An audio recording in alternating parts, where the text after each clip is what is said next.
കേരളത്തിന്റെ ഭരണം നിയന്ത്രിക്കുന്ന കോടിക്കണക്കിന് രൂപയുടെ പദ്ധതികൾക്ക് അനുമതി നൽകുന്ന മുഖ്യമന്ത്രിയുടെ മാസ ശമ്പളം എത്രയാണെന്ന് എപ്പോഴെങ്കിലും ചിന്തിച്ചിട്ടുണ്ടോ?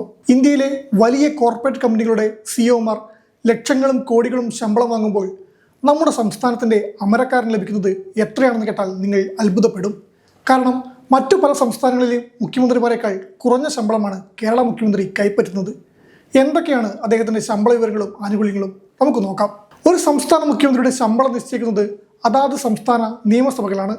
ഏറ്റവും പുതിയ കണക്കുകൾ പ്രകാരം കേരള മുഖ്യമന്ത്രിക്ക് അടിസ്ഥാന ശമ്പളവും അലവൻസും ഉൾപ്പെടെ പ്രതിമാസം ലഭിക്കുന്നത് ഏകദേശം 1,85,000 രൂപയാണ്. ഇതിനു പുറമെ യാത്രക്കായി ഔദ്യോഗിക വാഹനവും അകമ്പടിക്കായി പൈലറ്റ് വാഹനങ്ങളും ലഭിക്കും. മാത്രമല്ല കേരള മുഖ്യമന്ത്രിക്ക് ട്രെയിൻ വിമാനയാത്രകൾക്ക് പ്രത്യേക യാത്രാ അലവൻസുകളും സൗകര്യങ്ങളുമുണ്ട്. മുഖ്യമന്ത്രിക്കും കുടുംബത്തിനും പൂർണ്ണമായ സൗജന്യ ചികിത്സയാണ് ലഭിക്കുക. ഇനി 5 വർഷം കഴിഞ്ഞ് മുഖ്യമന്ത്രി കാലാവധി പൂർത്തിയാക്കിയാലും ആജീവാനന്തം പെൻഷൻ ലഭിക്കും. മുഖ്യമന്ത്രിക്ക് താമസിക്കാനുള്ള ഔദ്യോഗിക വസതി ക്ലിഫ് ഹൗസ് ആണ്. സർക്കാർ നൽകുന്ന ഈ ബംഗ്ലാവിന് അറ്റകുറ്റപ്പണികൾ വേണമെങ്കിൽ അതും സർക്കാർ ഖജനാവിൽ തന്നെ ചെയ്തു നൽകും. 24 മണിക്കൂർ കർശന സുരക്ഷയും ഈ വസതിക്കുണ്ട്.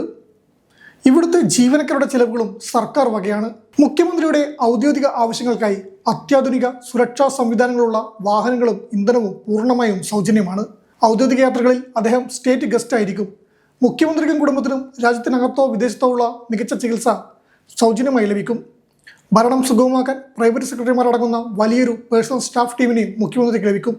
ഒരു കൗതുകരമായ വസ്തുത എന്നാൽ ഇന്ത്യയിൽ ഏറ്റവും കൂടുതൽ ശമ്പളം വാങ്ങുന്ന തെലങ്കാന മുഖ്യമന്ത്രിയുടെ പ്രതിമാസ ശമ്പളം 4 ലക്ഷം രൂപയോളമാണ്. അതിൻ്റെ പകുതിയിൽ താഴെ മാത്രമാണ് കേരള മുഖ്യമന്ത്രിയുടെ ശമ്പളം. ഇന്ത്യയിൽ ഏറ്റവും ഒടുവിൽ സംസ്ഥാന പദവി ലഭിച്ച തെലങ്കാന മുഖ്യമന്ത്രിയുടെ ശമ്പളം പ്രതിമാസം 4,10,000 രൂപയാണ്. ഉപരാഷ്ട്രപതിയുടെ ശമ്പളത്തെക്കാൾ കൂടുതലാണിത്. രാജ്യത്ത് രാഷ്ട്രപതി കഴിഞ്ഞാൽ ഏറ്റവും കൂടുതൽ ശമ്പളം വാങ്ങുന്ന സർക്കാർ പദവിയിലിരിക്കുന്നയാൾ തെലങ്കാന മുഖ്യമന്ത്രിയാണ്. തൊട്ടു പിന്നിൽ ഡൽഹി മുഖ്യമന്ത്രിയാണ്. 3,90,000 രൂപ ഡൽഹി മുഖ്യമന്ത്രിക്ക് ലഭിക്കുമ്പോൾ 3-ാം സ്ഥാനത്തുള്ള ഉത്തർപ്രദേശ് മുഖ്യമന്ത്രിയുടെ ശമ്പളം 3,65,000 രൂപയാണ്. പട്ടികയിൽ 19-ാം സ്ഥാനത്താണ് കേരള മുഖ്യമന്ത്രി. തമിഴ്നാട് മുഖ്യമന്ത്രി എന്ന നിലയിൽ വിജയ്ക്ക് പ്രതിമാസം ലഭിക്കുന്ന ആകെ ശമ്പളം 2,85,000 രൂപയാണ്. ഇതിൽ 2,05,000 രൂപ അടിസ്ഥാന ശമ്പളവും ബാക്കി തുക വിവിധ അലവൻസുകളുമാണ്. കേരളത്തിലെ മന്ത്രിമാരുടെ ശമ്പളം 97,429 രൂപയാണ്. ശമ്പളത്തിന് പുറമെ കിലോമീറ്റർ അടിസ്ഥാനത്തിൽ പരിധിയില്ലാത്ത യാത്രാ ഭത്ത ലഭിക്കും. മന്ത്രിമാർക്കും വാഹനവും വസതിയും പേഴ്സണൽ സ്റ്റാഫ് അംഗങ്ങളും ഉണ്ടാകും. തിരുവനന്തപുരം പുറത്ത് ഗവൺമെന്റ് ഗസ്റ്റ് ഹൗസുകളിൽ താമസിക്കാം.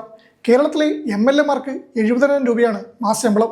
മന്ത്രിമാർക്കും നിയമസഭകൾക്കും വീട് നിർമ്മിക്കുന്നതിനും വാഹനം വാങ്ങുന്നതിനും പലിശരഹിത വായ്പ ലഭിക്കും.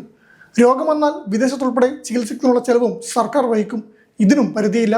ജീവിത പങ്കാളിക്കും ചികിത്സാ ചെലവ് ലഭിക്കും. മുൻ നിയമസഭാംഗങ്ങൾക്ക് ചികിത്സാ ചെലവിനും അർഹതയുണ്ട്. കാലാവധി കഴിഞ്ഞ നിയമസഭാംഗങ്ങൾക്ക് പെൻഷനും ലഭിക്കും. ചുരുക്കത്തിൽ അധികാരം നൽകുന്ന വലിയ ഉത്തരവാദിത്തങ്ങളുമായി ഒത്തുനോക്കുമ്പോൾ കേരള മുഖ്യമന്ത്രിയുടെ ശമ്പളം വളരെ പരിമിതമാണ്. എന്നാൽ രാജകീയമായ ജീവിത സൗകര്യങ്ങളും ആനുകൂല്യങ്ങളും ഈ പദവിക്ക് മാറ്റുകൂട്ടുന്നു. ശമ്പളത്തെക്കാൾ ഉപരി ജനസേവനവും സംസ്ഥാനത്ത് നയിക്കുക എന്നതുമാണ് ഈ പദവിയുടെ ഏറ്റവും വലിയ മൂല്യം.